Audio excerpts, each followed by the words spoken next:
Por volta de 1226, Santo Antônio fazia uma linda missão no sul da França, ainda lutando contra a heresia maniqueia, mas Deus também dava as suas consolações, a sua recompensa a Antônio.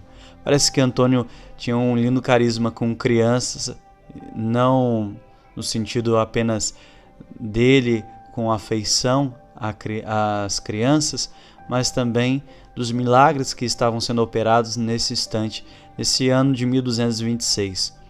Quando uma mulher ela estava esquentando uma caldeira em sua casa, vendo a hora da pregação de Antônio, ela saiu, esquecendo o caldeirão no fogo, e aquele caldeirão era para o banho do seu filho. Ela vai ouvir a pregação de Antônio.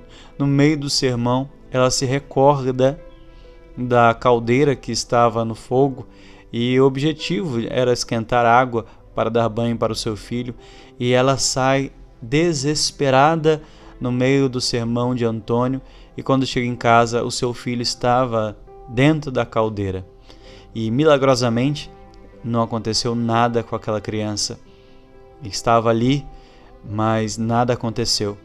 E, claro, ela não pôde contar, ou melhor, não pôde guardar tamanha satisfação de um milagre que logo foi atribuído a Santo Antônio.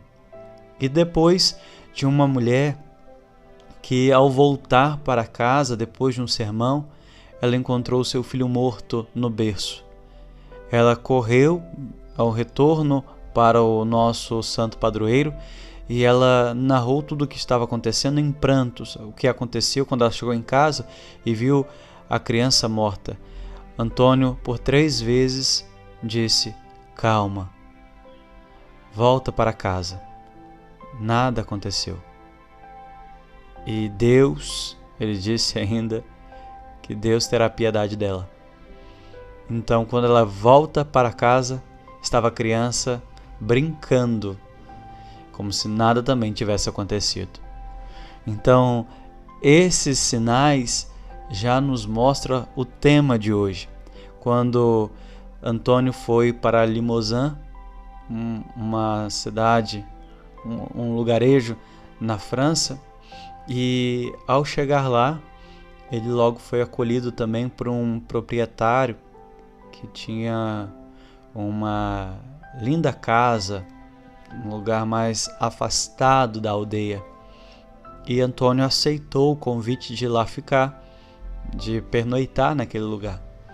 E até ele gostou de ser um pouquinho mais afastado para viver a sua experiência de oração, os seus momentos de oração. E o proprietário da casa, ele se ateve a isso.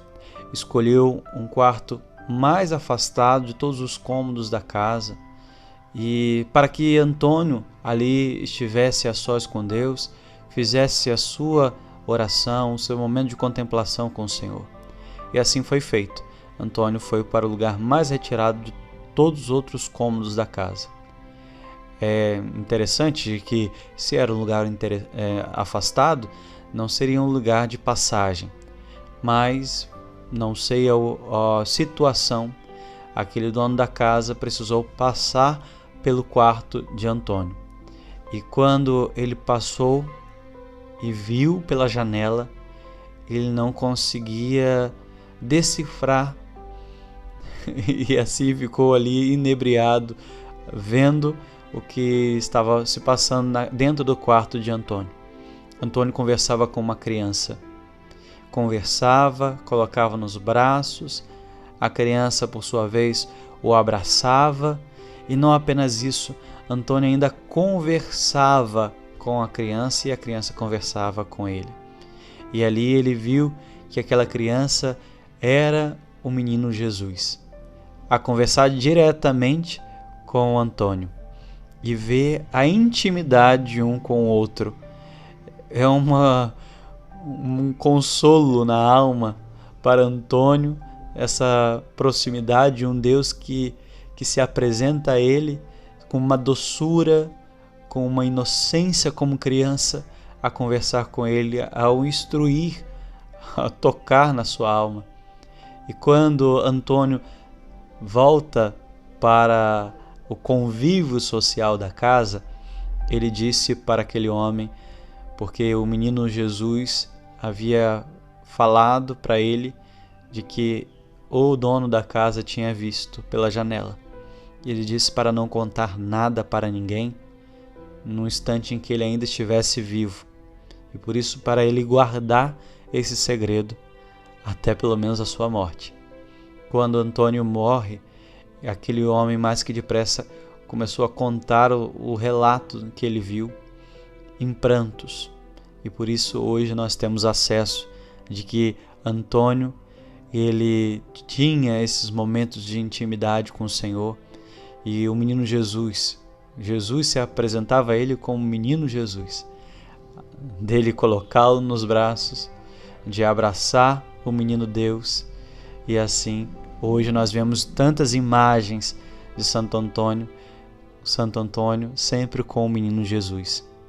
Veja bem, meus amados, esse santo, ele deve nos recordar a inocência, a pureza de coração.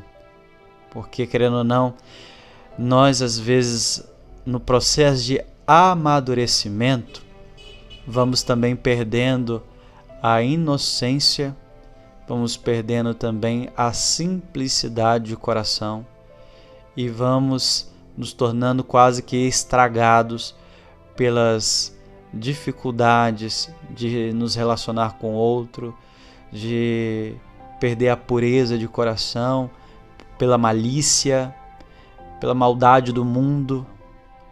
E isso tem sido um obstáculo que tem nos impedido de viver essas delícias do alto, de falar com Deus, dele falar conosco, ao ponto de conseguirmos ouvir a sua voz e ter esses momentos de consolação, de refrigério na alma.